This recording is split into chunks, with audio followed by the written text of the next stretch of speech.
লীলার পাশ থেকে ভাব দিচ্ছে মহাহরির দাবি চতুর্দিকে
জয় জয় মহাপ্রভু।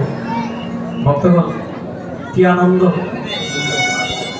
আজকের আনন্দটা বড়, শুধু আনন্দ নয় পরম আনন্দ হয়েছে। আমার হচ্ছে আপনাদের একটু হন্ডিগ, আপনাদের একটু হচ্ছে তো আনন্দ। আপনাদের যদি আনন্দ হয়, আনন্দে আনন্দে আরো আনন্দটা দ্বিগুণ হয়ে যায়।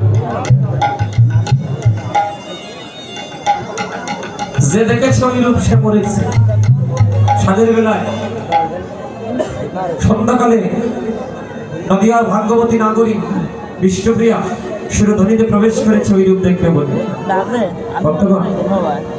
যখনই প্রবেশ করেছে, এক পলক মাত্র, এক লোম মাত্র, এক সেকেন্ড মাত্র নদিয়ার ভাগ্যবতী নগরী বিষ্ণুপ্রিয়ার গৌরূপ দর্শন হয়ে গেল। যখনই দর্শন হয়ে গেছে নদী আর নাগরী, ওই এক পলক দর্শনে মনে হচ্ছে কত কাল কত যুগ ওই রূপ দেখে। আমার নাগরী নাগরী বিধিকে তিরস্কার করছে। বিধি রে বিধি, কেন মাত্র দুইটা নয়ন দিলি, কেন আমার লক্ষ নয়নে দিলি না? লক্ষ নয়নে আমি প্রাণ ভরে আমার গৌরব দর্শন করিতাম। বিধি রে বিধি, আমি আরো ভুল করে এলাম রে বিধি। আমি আগে যদি জানতাম শিরোমণিতে গেলে আমার এ দশা হবে, তাহলে আমি অন্য নাগরিকদের কাছ থেকে নয়ন ধার করে আমার অঙ্গে লেপন করে আমি প্রাণ ভরে আমার গৌরকে আমি দর্শন করতাম। ভালো কথা, দুইটা নয়ন দিয়েছিলে, ভালো কথা। কেন আমার পলক দিলে? আমার পলকটা যদি না দিতে আমি অপলক নেত্রে আমার গৌর চাঁদকে দর্শন করে আমি আমার মানব জনমটাকে আমি সার্থক করতাম। প্রতিমধ্যে দেখা হয়েছে আরেকজন নাগরী, নাম ছিল তার কাঞ্চনা। কাঞ্চনা, যার সঙ্গে দেখা হয়েছে না, দেখা হওয়া মাত্র কাঞ্চনা বিষ্ণুপ্রিয়াকে ডাকছে, প্রিয়া আয় প্রিয়া, এই প্রিয়া দাঁড়া দাঁড়া, আজকে তোর এ দশা কারণ কি? কি হয়েছে? তুই এমন করে কাঁদছিস কেন? বলে কাঞ্চনা রে কাঞ্চনা দামিনী নাম দমন রুচি দরশয় আহারে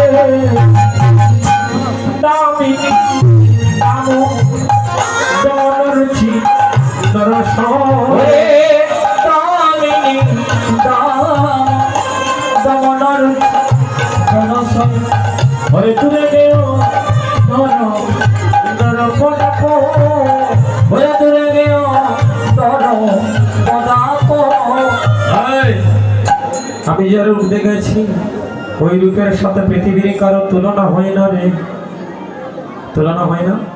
কি দেখেছিস? বলে নাগরী রে নাগরী, আমি কুটি চন্দ্র দেখলাম। আমি শিরোধনির ঘাটে, আমি শিরোধনির ঘাটে, আমি শিরোধনির ঘাটে চাপতে গেলাম, শিরোধনির ঘাটে আমি চাপতে গেলাম, হাতে পড়িলাম, শিরোধনির ঘাটে চাপতে গেলাম, চাপতে গেলাম, পাগল হইলাম, শিরোধনির ঘাটে চাপতে গেলাম, আমি চাপতে গেলাম, হাতে পড়িলাম, শিরোধনির ঘাটে চাপতে গেলাম, চাপতে গেলাম, শিরোধনির ঘাটে চাপতে গেলাম। আমি কেন গেলাম? কেন গেলাম?